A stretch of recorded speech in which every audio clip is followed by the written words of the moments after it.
এত মোটা কলাকার আমার বাবা গো তুমি আবার কিটা? এই, ভাইয়ের নাম দিলীপ লড়ে। এই সম্বন্ধে প্রতিদিন পায়খানা সাফ করে বেড়াই, মাসে 5,000 টাকা বেতন।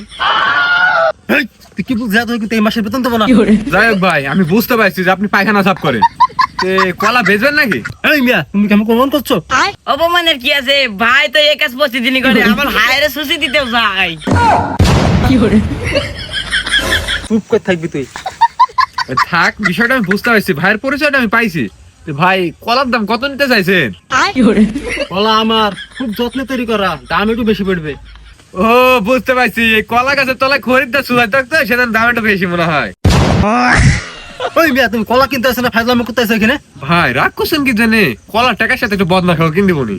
কিছু বলি না, শালা কলা কিনতে আসে। এই, তুমি পাঠান তো। বস, আপনি আগে আগে যান, আমি বাড়ি আসছি। শালা বাচ্চা।